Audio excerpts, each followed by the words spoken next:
Bonjour à toutes et tous, bienvenue dans les coulisses du Grand Lyon. Mon invité du jour, Jean-Jacques Lebrun, bonjour. Bonjour Raphaël. Vous êtes de l'association Bureau du Cœur, qui Oui, s'est implantée depuis 18 mois dans l'agglomération. Alors votre association cherche des bureaux en entreprise pour installer des personnes sans domicile. C'est une forme de réquisition avec la bénédiction des entreprises concernées. effectivement, on essaie de rapprocher deux mondes distincts, le monde de l'économie, à travers des entreprises, TPE, PME, associations, et puis le monde des sans-domicile fixe.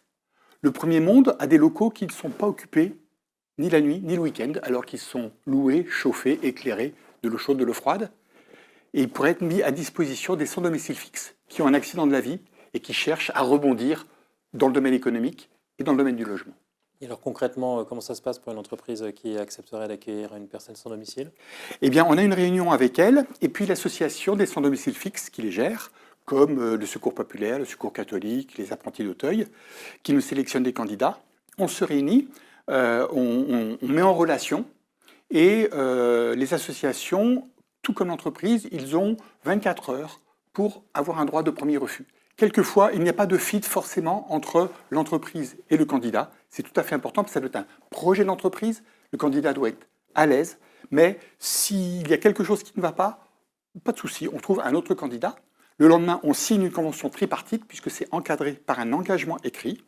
Et puis, on fait des réunions tous les mois, pendant 3 mois, puisque c'est la durée sur laquelle on part, renouvelable éventuellement une fois.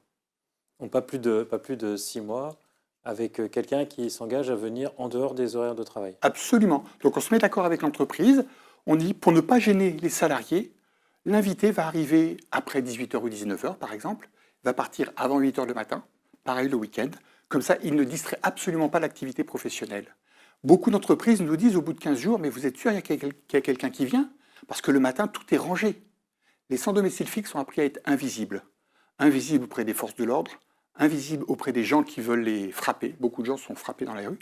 Et donc, les 15 premiers jours, ils se cachent. Ils ne veulent surtout pas déranger. Et puis, petit à petit, des liens s'instaurent entre le personnel salarié et puis l'invité.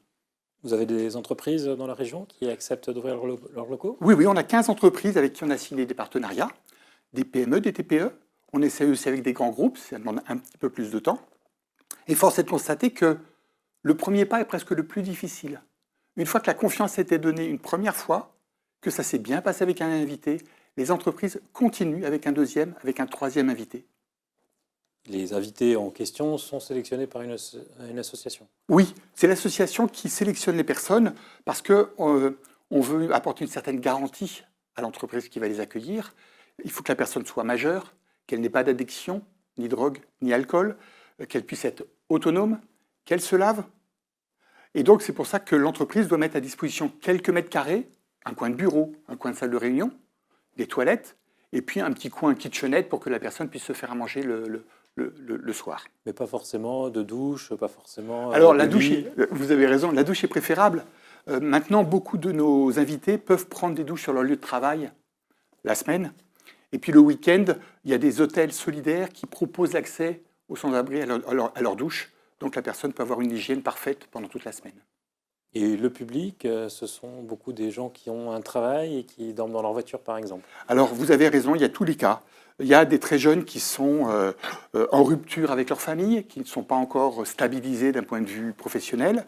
On a 80% d'hommes, parce que sur la région lyonnaise, beaucoup de femmes qui sont dans la rue sont avec des enfants, et elles sont prises en charge en priorité par les structures d'accueil. Donc les associations qui gèrent les sans-domicile fixe, à 80%, ce sont des hommes. Donc elles sélectionnent les candidats. Aujourd'hui, on en a 8 sur la liste d'attente qui attendent des mètres carrés qui se libèrent en entreprise, prêts à être accueillis. Et au bout de 3 mois ou 6 mois, que deviennent ces personnes? Alors, la durée actuellement est de 3,2 mois dans l'hébergement, et la majorité ont une activité la journée, une formation, un stage, un CDD, et donc vont concrétiser cette partie professionnelle, et la concrétisation de cette partie professionnelle leur permet de concrétiser l'accès à un logement, de la colocation, un logement solidaire, un logement collectif. Et donc ils vont aller à la fois d'une façon pérenne dans le logement et avec une activité professionnelle porteuse de futur. On est vraiment dans une logique de coup de pouce provisoire. Exactement, nous sommes le trait d'union entre les associations qui sont tellement débordées qu'elles n'arrivent pas à gérer tout le monde, et puis le retour au travail et au logement définitif. Et nous, on fait ce trait d'union individualisé, puisqu'on accompagne chaque personne individuellement par les bénévoles. Donc ce sont surtout des petites entreprises, vous le disiez, qui acceptent. Les grands groupes, le Alors, les processus grands de groupes, décision est plus compliqué. Exactement, parce que si vous prenez une multinationale, il va y avoir le responsable du site qui doit donner son avis, mais il y a aussi le juriste, le RH, les services de sécurité. Très souvent, les grands groupes sont dans des espaces collectifs avec un système de caméras de surveillance.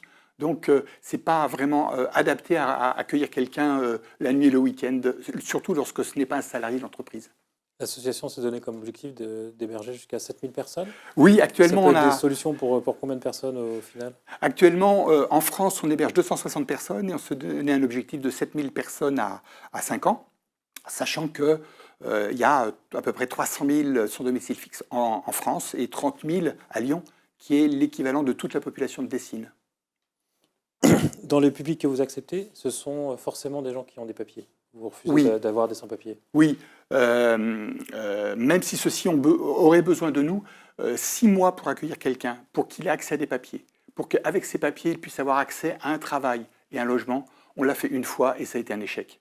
Donc, et ça a été un échec affectif pour la personne qui se pensait sortie d'affaires et qui, au bout de 6 mois, n'avait rien concrétisé et s'est retrouvée de nouveau au sein d'une association, voire dans la rue.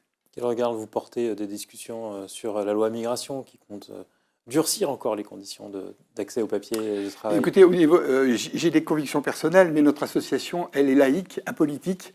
On accueille tout le monde. Donc, on essaye vraiment d'être très, très ouvert. Et maintenant, on a des relations avec des associations qui sont plus spécialisées que nous. Par exemple, l'association des Jésuites de Lyon accueille que des immigrants sans papier.